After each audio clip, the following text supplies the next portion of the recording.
अरे नुमान, अभी भी मिलवाने की क्या जरूरत थी? कोई जरूरत नहीं थी इस तकल्लुफ की। हम कौन से तुम्हारे अपने हैं? ऐसी बात नहीं भाभी। I'm सॉरी, मैं मानता हूँ कि मेरी गलती है। आप प्लीज नाराज ना हो हमसे।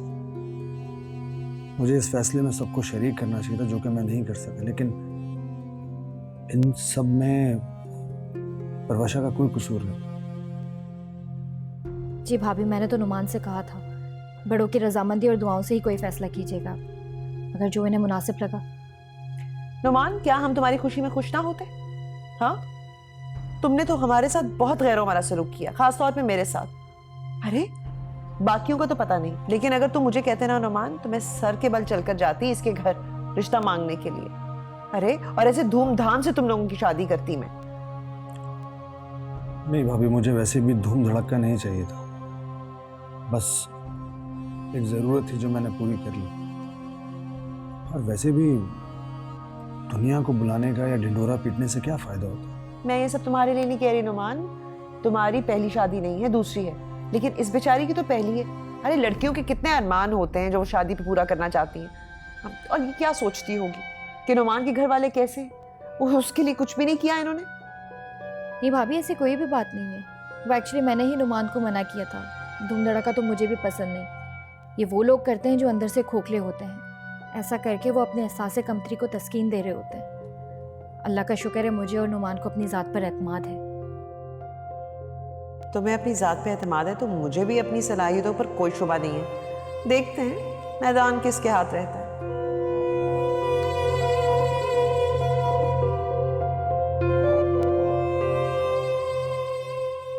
आप बड़े हैं बेग साहब, बच्चों से क्यों जिद बांधी हुई है? इसी बात का तो दुख है सुल्ताना, नौमान ने हमें बड़ा नहीं समझा। बस जब औलाद खुद मुख्तार हो जाती है ना, तो वालिदैन की हैसियत घर में पड़े हुए रद्दी कागज से ज्यादा नहीं रहती। हम भी अब रद्दी कागज बन गए हैं। ऐसी बात नहीं है बेग साहब, आप इसे महसूस ज्यादा करें। और नौमान ने शादी कर भी ली है तो उसमें जरूर कोई ठोस वजह होगी। कोई ठोस वजह नहीं है। उसने सिर्फ उम्र की बात सुनी है। उसने बेटे की फरमाइश को बाप के तजुर्बे पे फौकियत दी है, ये सोचे बगैर कि बच्चा है, नादानी में कोई गलत फरमाइश भी कर सकता है। हमसे कहता, हम सोचते, समझते, परखते, फिर कोई फैसला करते। लेकिन भाई नौमान ने तो इसका मौका ही नहीं दिया। हद होती है बेग साहब, सब कुछ जानते हुए भी आप नादानी की बातें कर रहे हैं। आपसे मुझे ये तवक्को नहीं थी। मैं नादानी की बातें कर रहा हूं? और वो जो बगैर बताए, बगैर कुछ कहे शादी करके आ गया, वो कुछ नहीं है। आप समझ क्यों नहीं रहे बेग साहब? नौमान ने इसलिए हमसे चुपकर शादी कर ली क्योंकि हमें बताता तो हम जांच पड़ताल में लग जाते और पता नहीं फिर फैसला क्या होता। और नौमान ऐसी लड़की से शादी करना चाहता है जो उम्र से करीब हो, जो उम्र का ख्याल रख सके। आपको तो पता है आजकल लड़कियां बस अपने शौहर का ख्याल करती हैं, लेकिन सौतेले बच्चों को माँ का प्यार कहाँ देती हैं। और वैसे भी उमर परवशा से बहुत मानूस है, इसलिए नौमान ने शादी कर ली ताकि उमर को उसकी मनपसंद माँ मिल जाए। चलो, ये एक पॉइंट मैं मान लेता हूं, ये ठीक है। तो बस चलें, बच्चों के सर पर हाथ रखें, उनको आपकी दुआओं की बहुत जरूरत है। नहीं, अभी नहीं, अभी इसका वक्त नहीं आया। जिस दिन तुम्हारी कही हुई बातों की तस्दीक हो जाएगी ना, उस दिन मैं खुद जाके दोनों के सर पे हाथ रख दूंगा। अभी नहीं। तुम्हें तो वैसे अम्मा जरा मेरा ख्याल नहीं है, अकेला छोड़ के वहां बैठ गई हो। अरे कुछ खुदा का खौफ कर मलिका, भरा बुरा ससुराल है तेरा, है तू अकेली कहाँ है? अरे अम्मा, अपनों की बात तो और होती है ना। सारी उम्र तुमने मुझे यही सिखाया है कि ससुराल पर आया होता है, कितनी भी जान मान लो ये लोग अपने नहीं होते। अरे ऐसे ना बोल मलिका, अरे तेरे जैसा ससुराल किसी और को मिला होता ना तो वो फूले ना समाती। एक तू है ना शुक्री कहेंगी। एक बात बताओ, तुम मेरी माँ हो या उनकी एजेंट? आज तो उनकी वकील लग रही हो। मेरा सच तुझे हजम नहीं हुआ मलका? लगता है तुझे झूठ की बदहजमी हो गई है। अरे पूरी दुनिया माँ की मिसालें देती है, माँ के प्यार की मिसालें देती है। तुम कैसी माँ हो जो मेरे खिलाफ हो गई हो? देख मलिका, मैं आजकल यहाँ पर बहुत खुश हूँ। एक एक दिन गिन रही हूँ अपने पोते के आने की। अरे वो लोग कहते हैं ना, सच ही कहते हैं कि असल से ज्यादा सूद प्यारा होता है। असल कमाते कमाते तो सारी जिंदगी गुजर गई। अब सूद बटोरने का वक्त आया तो मैं तेरे पास आ जाऊं? ना भाई ना, मुझसे ये नहीं होगा। अच्छा, और रिदा क्या है? अरे रिधा तो पराया धन है मलिका, एक ना एक दिन तो वो चली जाएगी। पराये धन पे अपना हक नहीं जमाते। अरे बेटियां रुखसत हो जाए तो उन पर ससुराल का हक होता है, और खानदानी लोग उन्हें ससुराल की खिदमत का सबक पढ़ाते हैं। मेरी मान, खुद भी ये सबक पढ़ और रिधा को भी ये सबक पढ़ा, समझी? अम्मा तुम तो पागल हो गई हो, सठिया गई हो इस उम्र में। सारी उम्र मुझे कोई और सबक पढ़ाती रही हो, अब दूसरा सबक पढ़ाना शुरू कर दिया। अब जैसे मैं जो तुम कहोगी पढ़ना शुरू कर दूंगी। अरे नहीं करूंगी मैं ऐसा, नहीं आती ना आओ, मुझे भी तुम्हारी जरूरत नहीं है। नहीं बुलाऊंगी मैं भी।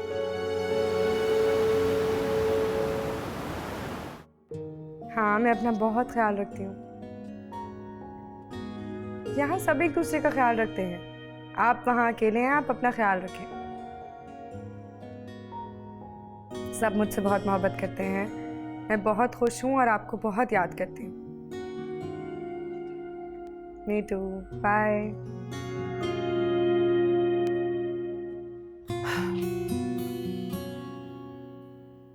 मिस करती हो ना सलमान को, इसीलिए तो चाहती हूँ तुम उसके पास चली जाओ। क्या तुम्हारे कान में तो गलत फहमी का किसी ने सूर फूंक दिया मेरी तरफ से। मेरी सही बात भी तुम्हें गलत लगती है। नहीं, ऐसी बात नहीं है। मैं खुद सलमान के पास जाना चाहती हूँ, मगर शायद मेरी यहाँ ज़्यादा ज़रूरत है। चंदा, शादी के बाद तो बीवी को शौहर की और शौहर को बीवी की ज़रूरत होती है। इस तरह रिश्ते बनाकर उन्हें दूर नहीं किया जाता अपने हाथों से। मैं अपनी और सलमान की मोहब्बत का इम्तिहान ले रही हूँ। मुझे ये इम्तिहान लेने दे। इम्तिहान तो उनका लिया जाता है जिनका पता ना हो कि वो इम्तिहान में पास होने के अहल भी हों कि नहीं। तुम्हें सलमान पर यकीन नहीं?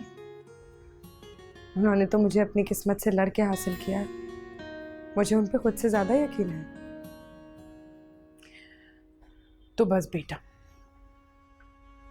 तुम्हें सलमान के पास जाना चाहिए।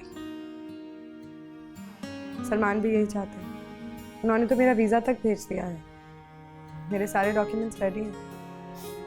तो फिर ये तय हुआ कि तुम सलमान के पास जा रही।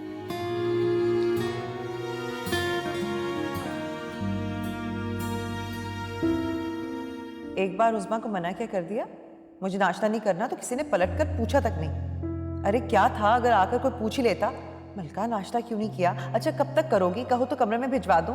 हाँ, मैं इनके नखरे उठाती रहती हूँ, सबके सब खुद हर से। मेरा तो किसी को ख्याल ही नहीं।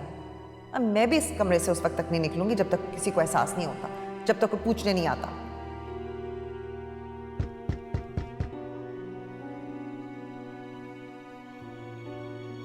आ जाओ, ले आओ।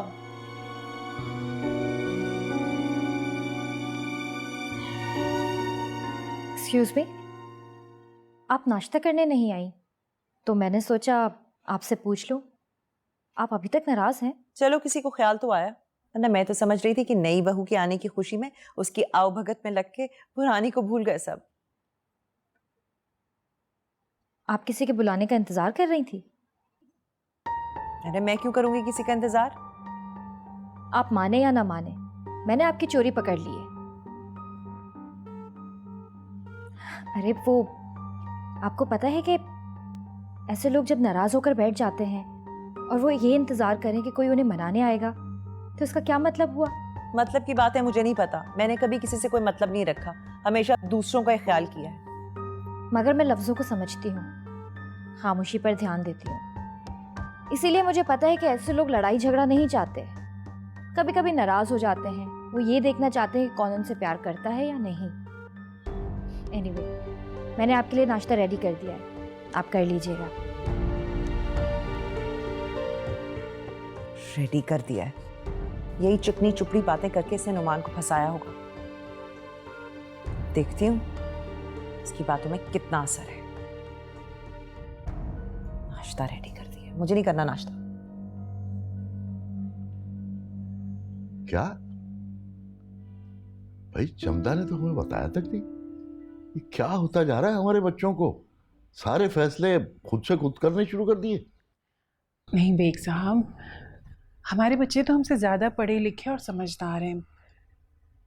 नए दौर के तकाज़ों को हमसे ज़्यादा बेहतर समझते हैं। उनकी सोच हमसे ज़्यादा बेहतर है। लेकिन कम से कम मशवरा तो कर लेना चाहिए। आप क्यों इतने दुखी हो रहे हैं? क्या ये खुशी की बात नहीं है कि वो सबकी भलाई को सामने रखकर सोचते हैं? हमें हर बात का रोशन पहलू देखना चाहिए। चलो ठीक।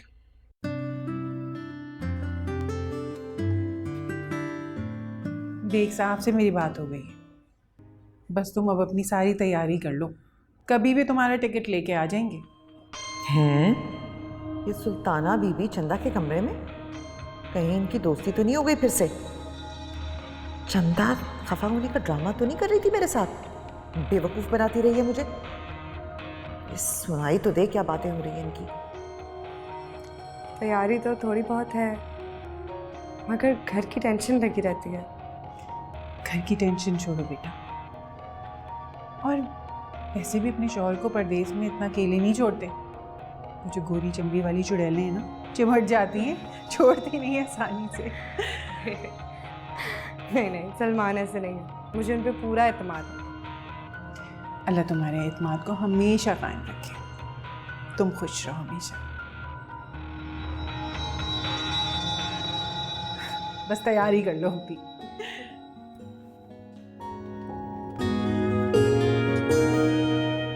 बस अम्मा, मैं साफ साफ कह रही हूँ और आखिरी बार कह रही हूँ, आ जाओ तुम मेरे पास, वरना मैं वाकई नाराज हो जाऊंगी तुमसे। अरे बावली हो गई है लड़की, है जो मुंह में आ रहा बोले चले जा रही है, बोले चले जा रही है ना कुछ सोचती है ना समझती है। अरे मैं इस हालत में रानी को छोड़ के कैसे आ सकती हूँ?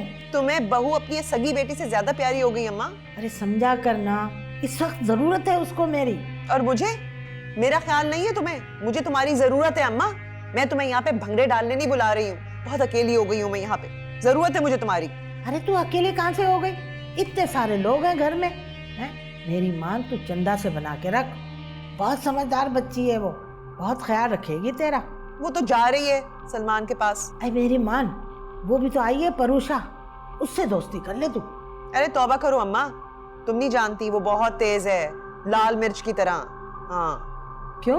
अम्मा तेरी बेटी बहुत सीधी सादी है, कैसे मुकाबला करेगी इन चालाक लोगों का? बस तुम आ जाओ। आ रही हूँ, आ रही हूँ। अच्छा मलिका, मैं तेरे से ना बाद में बात करती हूँ, अभी रानी मुझे बुला रही है। अम्मा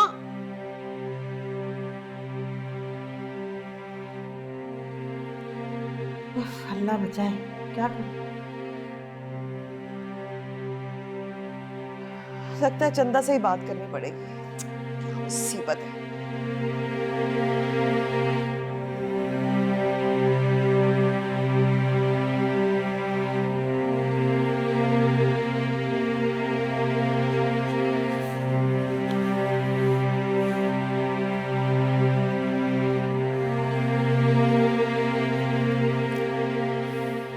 परोशा, तुम्हें घर में तमाम लोग कैसे लगे?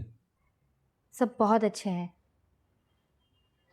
रिता, उमर, सुल्ताना आंटी, अप्पा जी बहुत लविंग एंड केयरिंग है।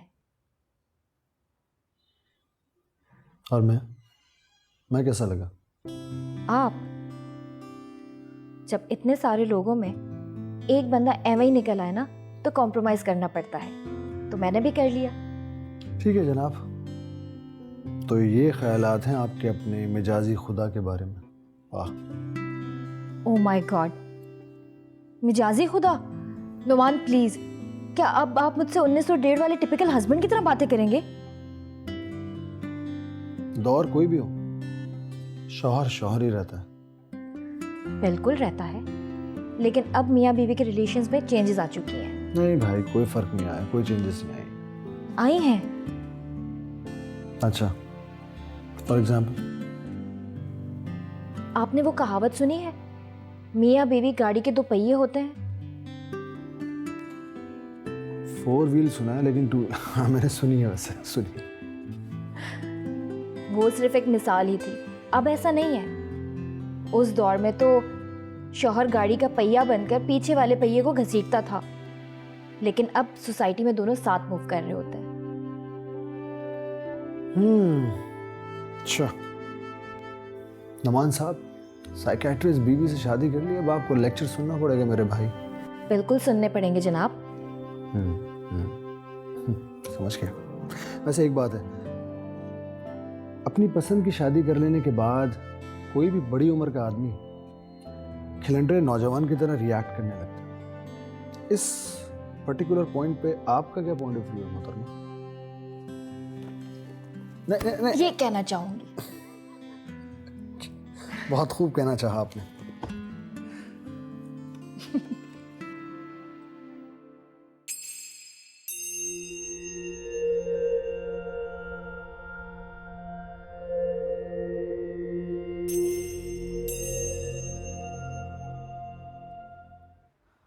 अस्सलाम वालेकुम। वालेकुम अस्सलाम। मुझे आपसे 2 मिनट बात करनी थी, वक्त मिल सकता है? बैठो।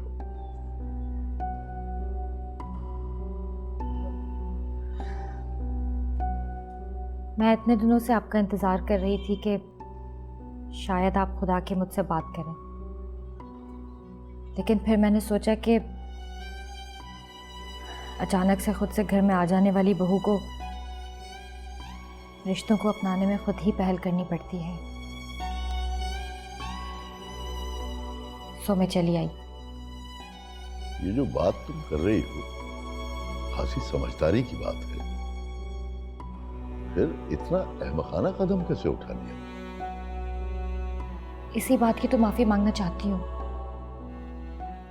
मैं ये सब कुछ नहीं करना चाहती थी, लेकिन नुमान को कुछ खदशात थे और नुमान ने मुझे बताया था कि आप जिस तरह की बहू चाहते हैं, मैं उस मयार पे पूरा उतरती हूँ। और फिर ये उमर की भी ख्वाहिश थी। नुमान उमर की ख्वाहिश को हर हाल में पूरा करना चाहते थे। औलाद से गलतियां हो जाती हैं, लेकिन माँ बाप उन्हें दुआएं देना नहीं भूलते। मैं भी आपसे दुआएं लेने आई हूँ। प्लीज़ मुझे और नुमान को माफ़ कर दें।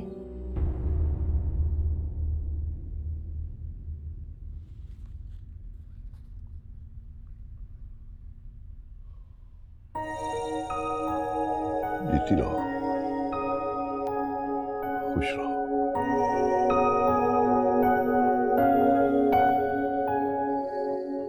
अच्छा, तो मोहतरमा ने आते ही अब्बा जी के आगे अपने नंबर बढ़ाने शुरू कर दिए।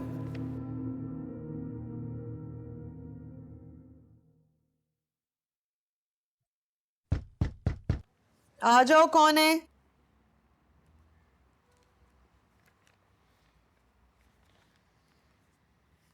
भाभी आप क्या कर रही हैं? वाह भाई, वैसे तो तुम लोगों की जहनों में उनकी सोचों तक पहुंच जाती हो, और जो सामने हो रहा है वो नजर नहीं आता। कभी कभी मंजरों के पीछे बहुत कुछ छुपा होता है। मज़ाहिर पुरसुकून दिखाई देने वाले काम अपने अंदर बेचैनी और इज़्तिराब रखते हैं। हम जानते हुए भी अनजान हो जाते हैं कि क्या पता सामने वाला अपने दिल का बोझ बयान कर दे। वैसे बीबी, मेरे दिल पर कोई बोझ नहीं है, और अगर कभी बोझ हुआ ना तो तुम्हारे पास वो बोझ हल्का करने के लिए नहीं आऊंगी मैं।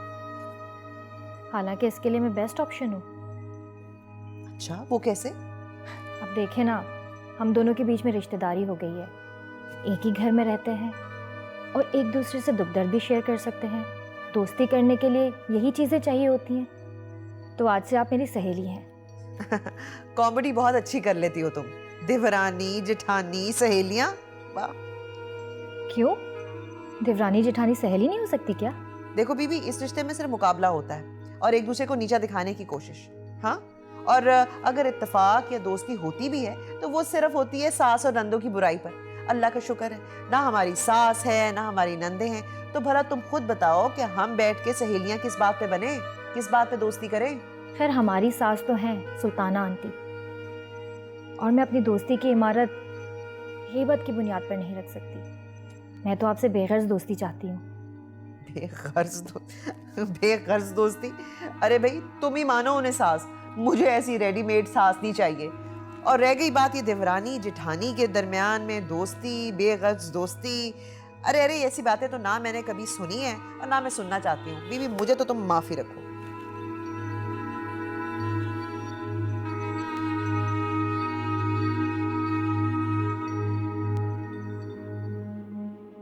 अरे नुमान, ये तुम्हारी बीवी के साथ मसला क्या है? क्या भाभी कुछ कहा है आपसे प्रभाषा ने? वो तो हाथ धोकर मेरे पीछे पड़ गई है। पता करो मैंने उसका क्या बिगाड़ा है। मैं बात करता हूँ सबसे, समझाऊंगा, आइंदा वो आपसे कुछ नहीं कहेगी। अरे क्या समझाओगे? मुझे तो लगता है ये उसकी आदत है। हर एक को वो ज़हनी मरीज समझती है। हाँ, और वो अपनी डॉक्टरी झाड़नी शुरू कर देती है। अरे ऐसा लगता है कि किसी ये कोई पागल खाना है जिसमें वो ब्याह कर आ गई है और यहाँ सब नफ्सियाती मरीज हैं और सबका इलाज करना उसका फर्ज है। अरे कुछ सोच समझ के तुम्हें शादी करनी चाहिए थी। ऐसा ही रहा ना तो बाकी सब इस घर में पागल हो जाएंगे।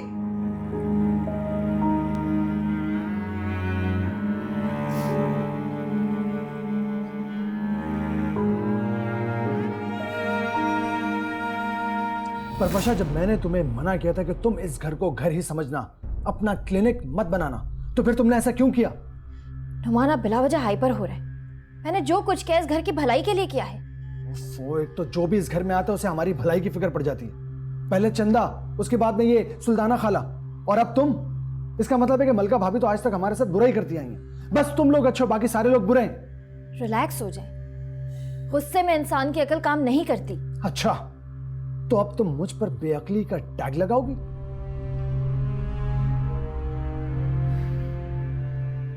मैं आपसे क्या बात करूं, क्या कहूं मैं आपको? आप मेरी कोई बात ही नहीं समझ रहे। तुम्हारे लिए क्या मुश्किल है? साइकियाट्रिस्ट हो ना तुम? तुम्हारा तो काम ही मेंटल डिसऑर्डर को ऑर्डर में लाना है, पागलों को ठीक करना है। तो फिर करो, तुम्हारा एक केस तुम्हारे सामने खड़ा है।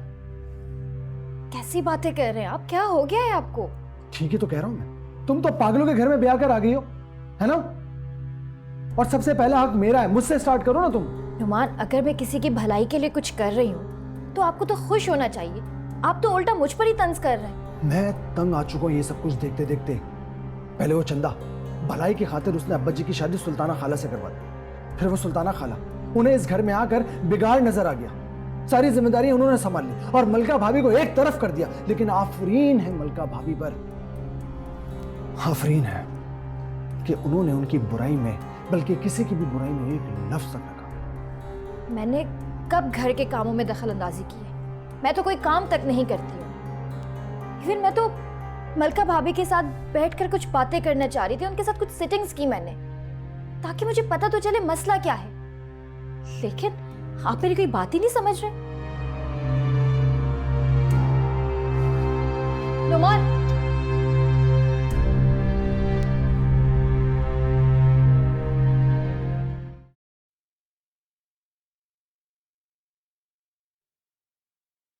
जब कदम गलत पड़ने लगे ना तो इंसान लड़खड़ा जाता है, और जब गिरता है ना तो बहुत जोर की चोट लगती है। हाँ, हम लोगों को लगती होगी, लेकिन मैं अगर लड़खड़ा जाऊं तो मुझे संभलना खूब आता है। पहले अपनी जिंदगी को तो संभालो, फिर जाओ। क्यों अपनी सलाहियतों को जाया कर रही हो मलका? अब भी वक्त है, संभल जाओ। आपको लगता होगा कि सब गलत है, मुझे तो सब ठीक लगता है। हाँ, आप झांसा देकर हर चीज पे कब्जा करने की कोशिश कर रही हैं। मैं आपकी बातों में आने वाली नहीं हूं।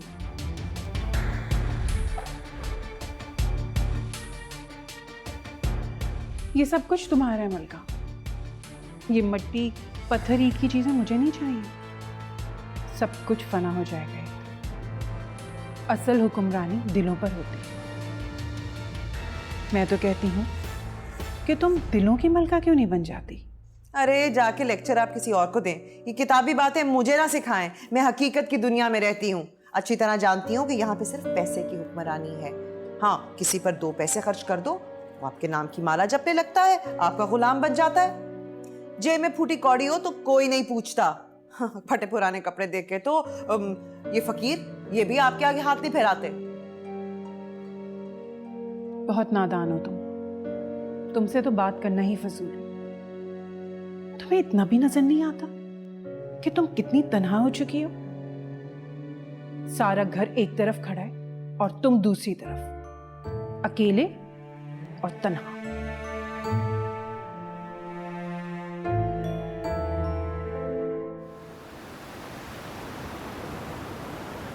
परवशा, बेटा ये छोटा सा तोहफा है तुम्हारे लिए, शायद तुम्हें पसंद आ जाए। बहुत खूबसूरत है, थैंक यू पाजी। अब्बा जी, आपका बहुत बहुत शुक्रिया। आपने हमें मान दिया, आपने इज्जत दी। नौमान बेटा, मुझे खुशी है कि तुमने हमारे लिए बहुत अच्छी बहू का इंतखाब किया। जैसी बहू मैं चाहता था, परवशा उससे भी बढ़ के है। दिल की बात कहूं अब्बा जी, तो मैं ये डिसीजन तन्हा नहीं लेना चाह रहा था, लेकिन जिन हालात में मैं परवशा से मिला और जो हालात हमारे घर के थे, उसके हिसाब से, इस घर के हिसाब से मुझे परवशा बेटर चॉइस लगी और मैं इस ऑप्शन को खोना नहीं चाहता था। मैं समझता हूं बेटा, तुम्हें कुछ कहने की जरूरत नहीं, जीते रहो। रानी, रानी देख तेरे लिए क्या लाया हूँ, जूस का गिलास, गटागट पी जाओ। सुल्फी, इसकी क्या जरूरत थी? अरे इसी की तो जरूरत थी, अभी तो और बहुत सारी चीजें हैं जिनकी जरूरत है। देखने रही चेहरे से कितनी कमजोर लग रही हो। और एक बात मैं बिल्कुल साफ साफ बता दे रहा हूँ तुमको, मुझे ये कमजोर बच्चा नहीं चाहिए, जानदार गबलू गबलू अलो पालो पाला ऐसा चाहिए। हाँ जुल्फी, जो बच्चा अभी इस दुनिया में आया नहीं उसकी हमें कितनी फिक्र है ना। भाई क्यों नहीं हो, हमारी औलाद है, हमारा खून है वो। जरा सोचो, जिन माँ बाप की औलाद उनके सामने होती है, उनको कितनी फिक्र होती होगी उनकी ना। बात तो ठीक कर रही हो तुम। भाई तुम यही देख लो कि अम्मा को हम कितना तंग करते हैं, मगर उसके बावजूद अम्मा हमसे प्यार कितना करती हैं। ये होती है माँ। हाँ जुल्फी, मुझे पहले माँ की मोहब्बत का बिल्कुल अंदाज़ा नहीं था, लेकिन अब जब मैं खुद माँ बनने जा रही हूँ तो मुझे माँ के एहसासात और जज्बात का अंदाज़ा हुआ है। माँ अपने बच्चे को तकलीफ़ दुख में देखकर कितनी दुखी होती होगी। जुल्फी, हम अम्मा को आपा से मिलने नहीं दे रहे, कहीं हम अम्मा पर जुल्म तो नहीं कर रहे ना? देखो रानी, बेटियों को तो खुद से दूर करना पड़ता है ना। और आपा देखो अपनी ससुराल में बहुत खुश है और अम्मा मेरे साथ रह रही हैं, खुश हैं वो। जुल्फी, भले अम्मा खुश हैं, लेकिन अम्मा का आपा से मिलने को दिल तो करता होगा ना। क्या तो ठीक रही हो तुम। और वैसे भी अम्मा को जो है ना, वो आपा से मोहब्बत कुछ ज़्यादा ही है। तो फिर जुल्फी, किसी दिन अम्मा को आपा से मिलवाने ले जाओ ना। मैं किसी माँ की आह का सबब नहीं बन सकती, भले अम्मा को मिलवाकर तुम वापस ले आना। ठीक है, मैं ले जाऊंगा आपा के पास, मिलवा लाऊंगा। मगर ये जूस कौन ख़त्म करेगा भाई? तुम इतनी देर से मेरी बात ही नहीं सुन रही हो। मैं कह रहा हूँ ये पियो पियो पियो, पैसों का खरीद के लाया हूँ मैं, समझी मेरी बात?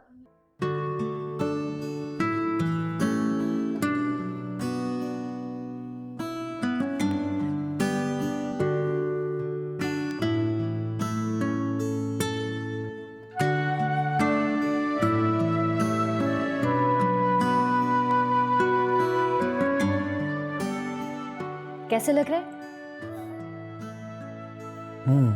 अच्छा लग रहा है। और मैं? तुम नहीं लग रही।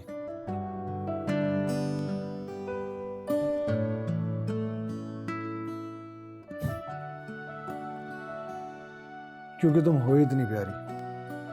जब भी तो मैंने तुम्हारा इंतखाब किया, अच्छी लग रही हो। थैंक यू जनाब, आपका यही शायराना अंदाज तो हमें पसंद है।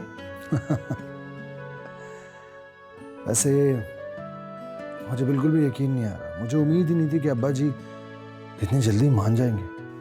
क्या जादू किया तुमने उनमें? मान गए ना अब आप मुझे? जनाब, बिल्कुल मान गया मैं आपको। जिस तरह अब्बा जी को मनाया है, देखिएगा एक दिन मलका भाभी को भी इसी तरह मना लूंगी। आप भरोसा रखिए मुझ पर।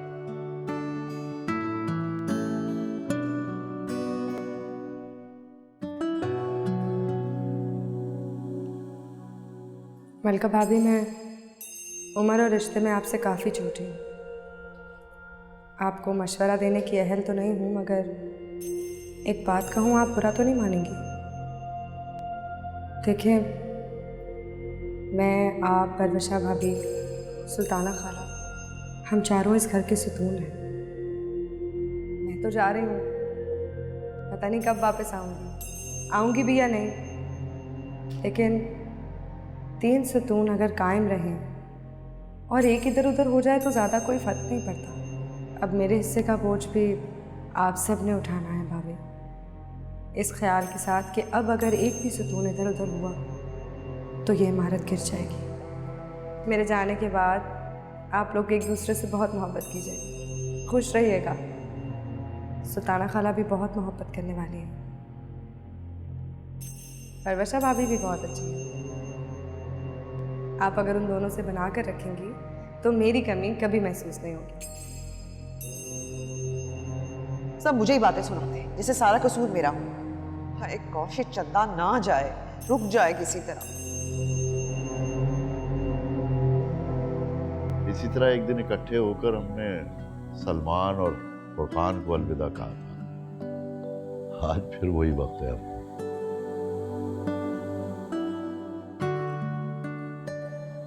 बिल्कुल रोना धोना नहीं चलेगा। अरे तो खुशी की बात है कि हमारी बेटी अपने शौहर के पास जा रही है। I will miss you. I will miss you too. परेशान क्यों होते हो? हम फोन पे और स्काइप पे बात किया करेंगे ना। बेटा मलिका को तो बुलाओ, वो भी आके मिल ले। मैं अभी मलका भाभी से मिलके आई हूँ। वो तो जाने ही नहीं दे रही थी, इतना इंसिस्ट कर रही थी कि मैं रुक जाऊँ। बहुत मुश्किल से समझाया है उन्हें। परविशा भाभी, आप सबका बहुत ख्याल रखिए। हमने बहुत मुख्तसर सा वक्त साथ गुजारा है, लेकिन जितना भी रहा अच्छा रहा। नौमान बेटा, फ्लाइट ना निकल जाए, रास्ते में रश बहुत होगा। तो अब्बा जी एयरपोर्ट जाएगा कौन कौन? बस मेरा ख्याल है कि तुम और परवरिशा चले जाओ। मुझसे ये खुदा हाफिज के मनाजिर नहीं सहे जाते। सुल्ताना खाला, मेरे जाने के बाद सबका बहुत ख्याल रखिएगा। तुम बिल्कुल फिक्र न करो, सबका बहुत ख्याल रखूंगी। चले?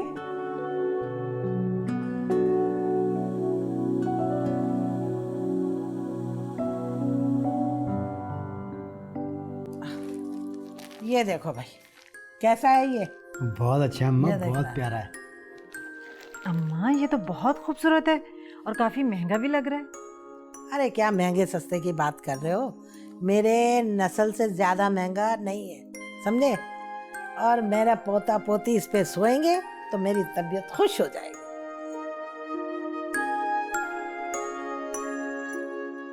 पोता पोती? अम्मा इसका मतलब ये है कि तुम जुड़वा बच्चों के इंतजार में हो। अरे बकवास ना कर, मैं तो वैसे ही बात कर रही थी। वैसे तो मैं सारी शॉपिंग पोते की है मैंने, समझे? अम्मा अगर पोती हो गई तो कम बहुत मुंह से अच्छी बात निकाला कर, ऑल फोल बातें मत किया कर, समझे? देख रानी, मुझे तो पोता ही चाहिए, समझे? लेकिन अम्मा ये मेरे बस में थोड़ी है, ये तो अल्लाह के हाथ में होता है, इंसानों के थोड़ी हाथ में होता है। वैसे अम्मा पोता हो या पोती हो, खून तो हमारा ही होगा ना वो। और वैसे भी अम्मा अब तो लड़के और लड़की में कोई फ़र्क रहा ही नहीं है। अब आपा को ही देख लो। तुम सच बताना, देखो बुरा नहीं मानना, तुम मुझसे ज़्यादा प्यार आपा से करती हो ना? भाई मेरी मलका की तो बात ही मत करो, वो तो लाखों में ही कह, लाखों में एक चिराग लेके भी ढूंढोगे ना, उस जैसी एक भी नहीं मिलेगी। हाँ तो अम्मा पोती भी तो अपनी फुप्पो पर ही जाएगी ना। तुमने सुना तो होगा, फुप्पो भतीजी एक ही जात होती हैं। अरे तुम क्या एक जात की बात कर रही हो? है तरबियत तो माँ ही करती है ना। अब मलिका को देखो, बिल्कुल मुझ पे गई है। हाँ अम्मा, एक तरकीब आई मुझे। तुम एक काम करना कि अपनी पोती की तमाम तर तरबियत खुद करना अपनी निगरानी में। अरे तू इसकी फिक्र ही ना कर, मैं तो अपने पोता पोतियों को हथेली का छाला बना के रखूंगी, सीने से लगा के रखूंगी, तू फिक्र ही ना कर।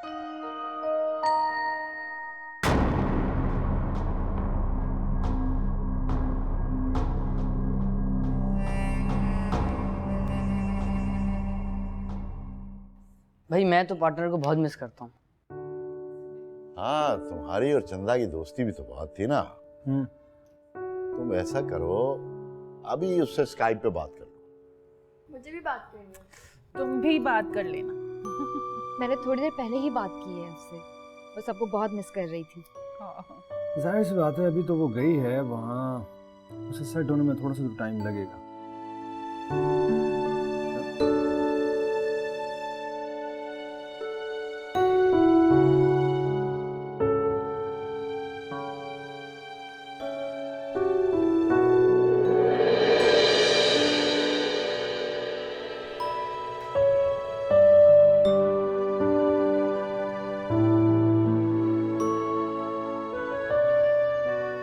अस्सलाम वालेकुम।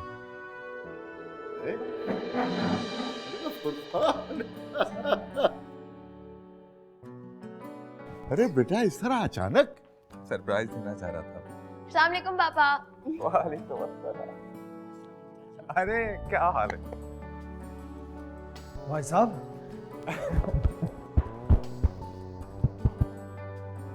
Good to see you. Same है। आपने तो बाकी हमें सरप्राइज कर दिया, बहुत खुशी। जी, मुझे भी आपसे मिलकर बहुत खुशी हुई।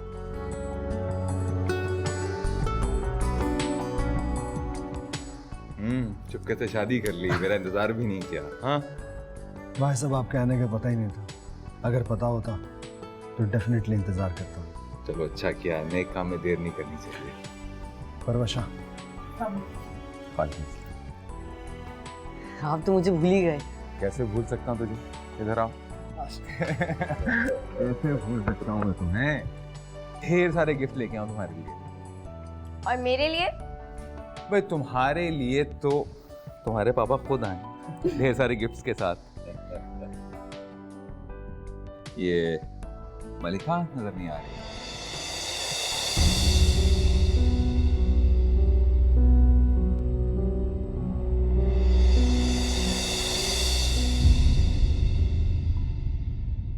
नैनों से नैनों का रिश्ता है बरसों का, ये है जियो